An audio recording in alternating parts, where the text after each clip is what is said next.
Hey, how's it going, everybody? It's me, and I have received some emails, and I want to respond to one of them today. So, again, I don't post all the time because I only post when there's something necessary. And this email was actually a pretty good question. And the question was, um, what to do when you are eating out? Say there's a party coming up.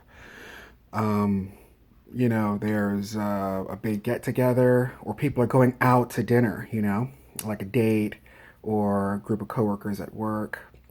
So, anybody who has, gut problems, basically, we're very careful with what we eat.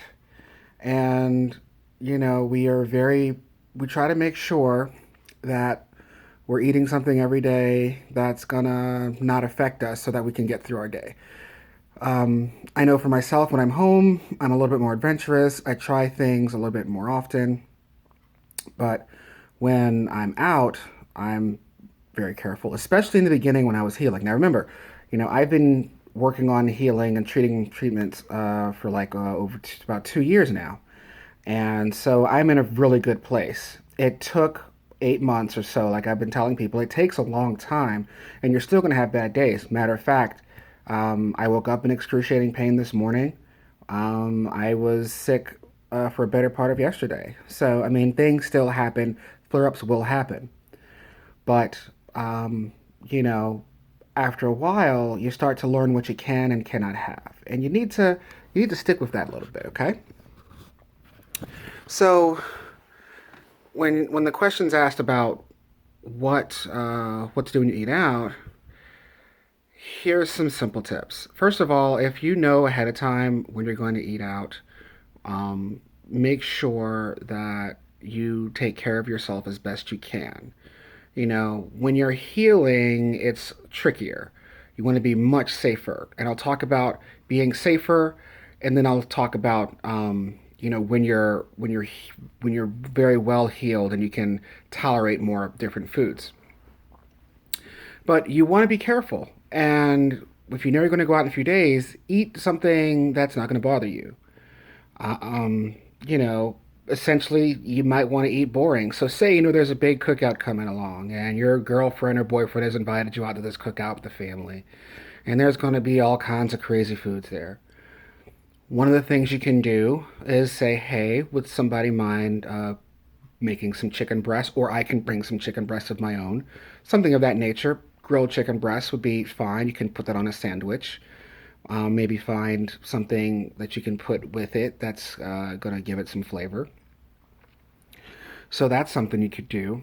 You could make sure that you're eating something that's throughout the week that's not going to make you sick. That's pretty much going to be as mild as possible all week long.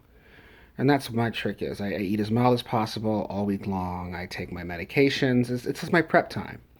I go to the Renaissance Festival, and when I go, usually the week I know I'm going to go, like on a Saturday, that whole week before that day, I eat as boring and as careful as possible, and I take my medicine like I do everything I can to make sure that I'm well prepared so that when I'm there, I can have a good time. So do the same thing if you know you're going to eat out. Now, once you eat out, what am I going to have? So here's the deal. If there's one thing, you don't want to feel bad about everyone trying to worry about what you eat. So don't let them worry about what you eat. Give them a reason why they shouldn't worry about what you eat. And the way you can do that is have some go-tos. So say it's a fast food run and everybody's out, you're traveling or whatever, and someone says, hey, I could go for some McDonald's or Taco Bell right now. 9 times out of 10, if you see places like that, normally there is a Subway or a Quiznos or a Panera Bread somewhere near there. In those places, you'll be able to tolerate the foods a lot better. And you can kind of tailor the food a little bit more, especially Subway. You can make it exactly the way you want it. I can't tell you how many times I had, a turkey with green onions. I mean, a turkey with green pepper and mustard sandwich and some little bit of spinach when I've gone to Subway. And it was like, that's what I ate. It was the most boring sandwich, but everybody wanted to go to Taco Bell, and I'm like, you know what? I'm not feeling tacos. I'm going to go and grab a sub. I didn't make a big deal out of it. I didn't tell them what was going on. I just said, I want Subway. And I went and got that. And I ate something that was safer for me, that my stomach could digest easily, that didn't have a lot of fat content in it, that didn't have a lot of FODMAPs going on in there. The little bit of green pepper and spinach made somewhat a little bit of gassiness, but outside of that, I was okay. And that's something you can do is find a place like that. My go-tos for Subway is generally to stick with turkey, green peppers. Now I can tolerate onions, mustard. Now I can say a tiny bit of mayonnaise, but really you don't need it. And I use spinach instead of lettuce. Spinach can be a little bit easier. Make sure I chew the food really, really, really well.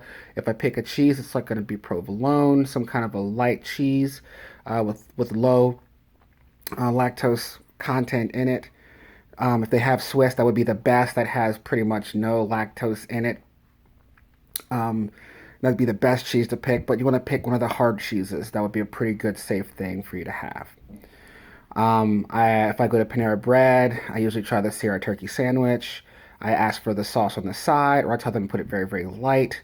There are a lot of different things you can do for those kinds of places where you can kind of tailor make it.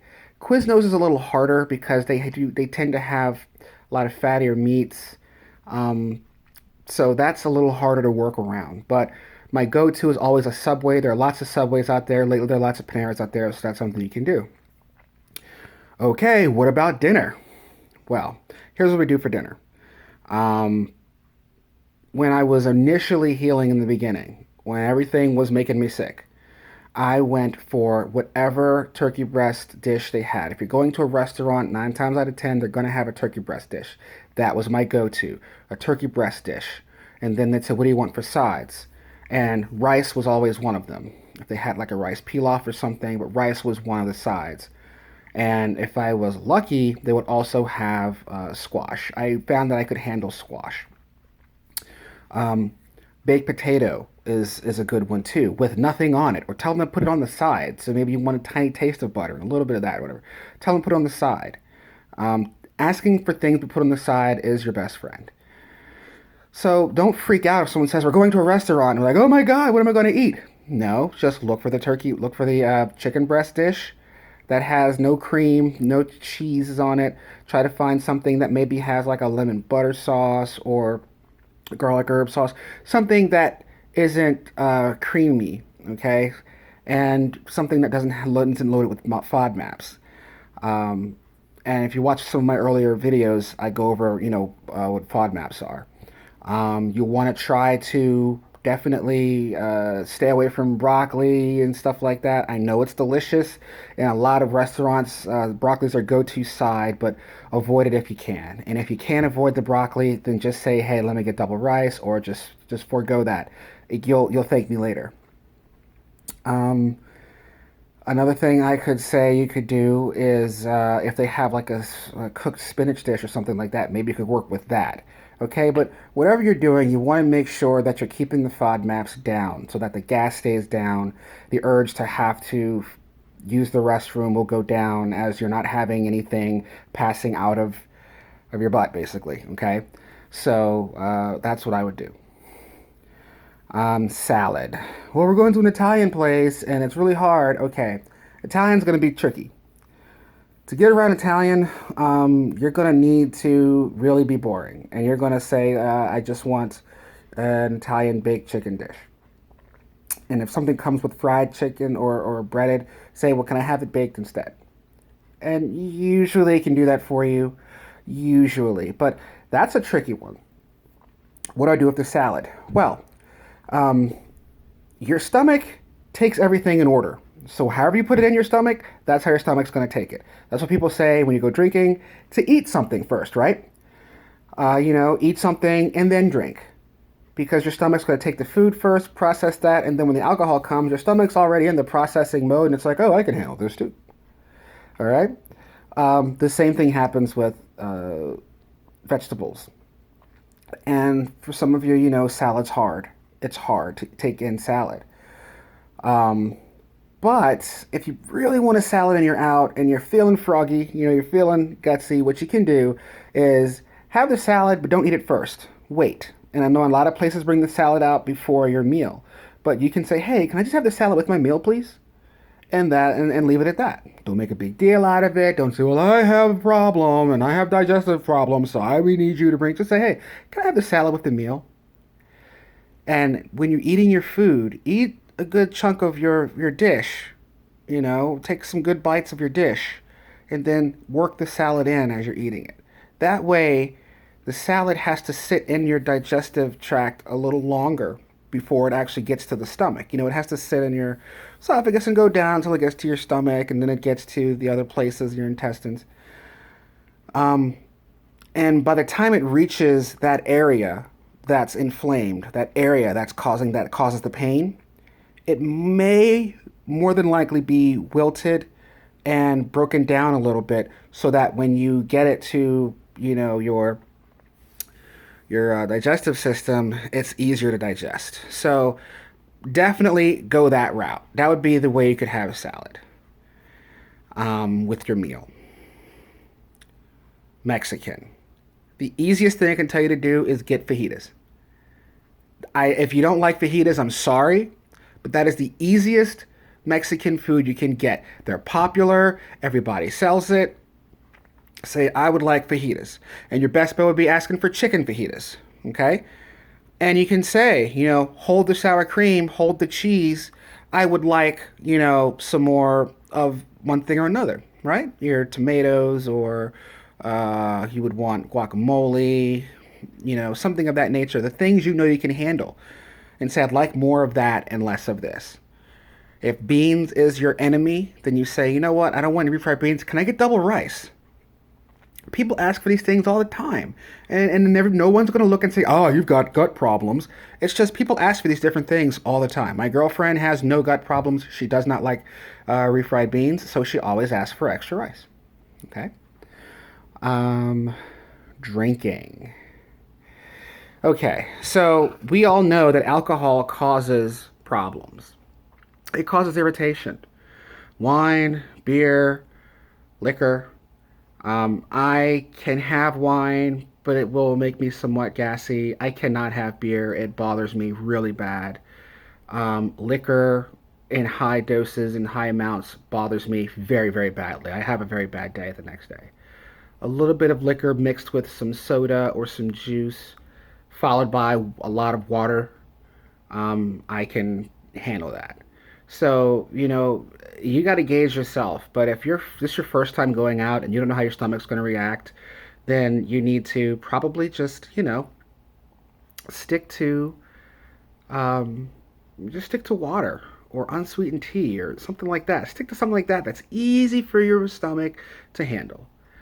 As you go later on in time, you're going to have an easier time with things, and you're going to know what's going to happen to you. You're going to know what foods do what. So now, if I have a Jack and Ginger, Jack Daniels mixed with ginger ale, I already know that it's going to be like a fireball in my stomach for a little while. That sensation will go away in about 10 minutes, and then I won't come back for the rest of the night.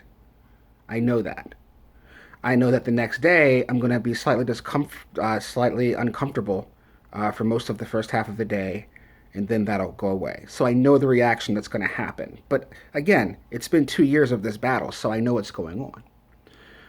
And when you get comfortable like that, you can start doing these types of things. But for now, if it's your first time, I would say just stick to some unsweet tea, stick to some water, okay? I know it's kind of boring, but hey, you're out.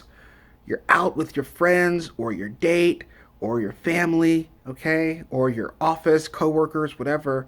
You're out. You're not trapped. So remember that. When you're saying, "God, what a boring dish I'm eating," just remember you're out and you're having fun, okay? Food's not the end of the world unless you eat the wrong thing, right?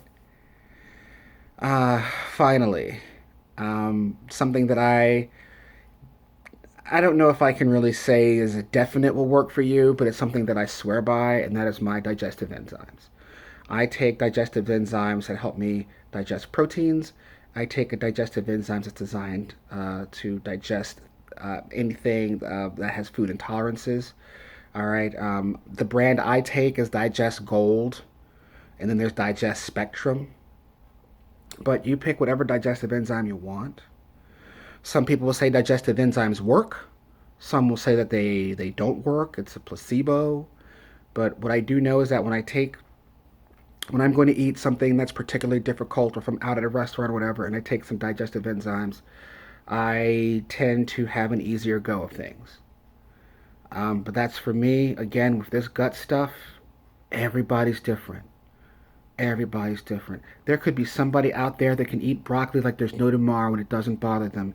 But the split second they have a little bit of hummus, you know, there's hell to pay. Whereas for me, broccoli does not like me.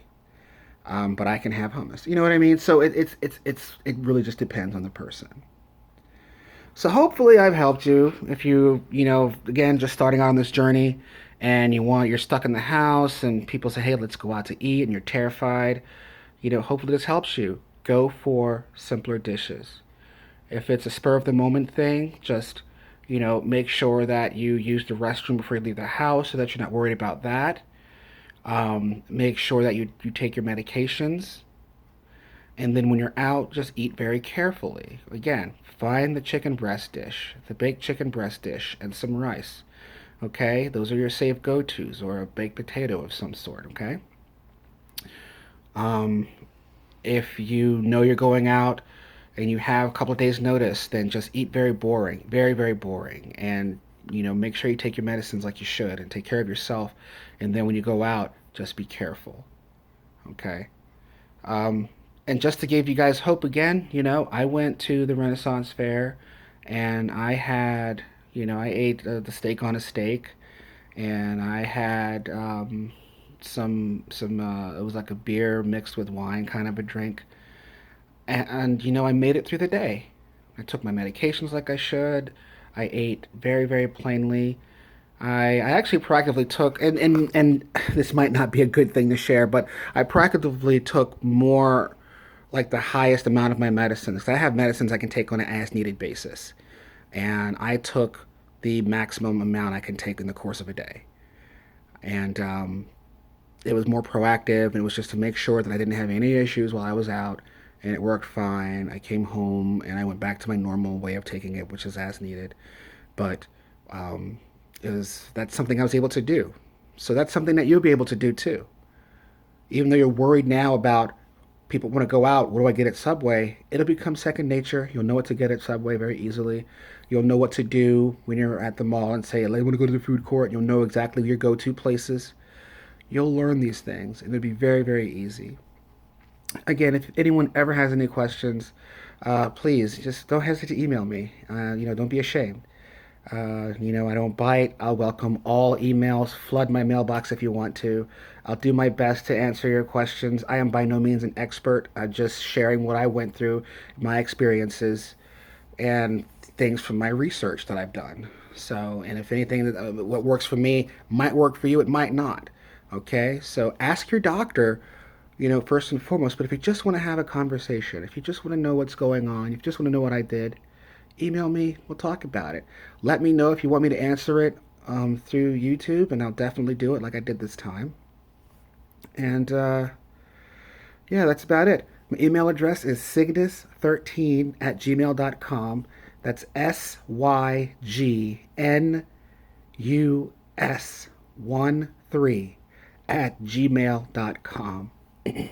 So just go ahead and send an email. I'll do my best to get back to you as soon as possible, and I'll answer it on YouTube if you'd like. Thanks for your time. Thanks for letting me be a part of your day. And yeah, that's it. See you again. Bye.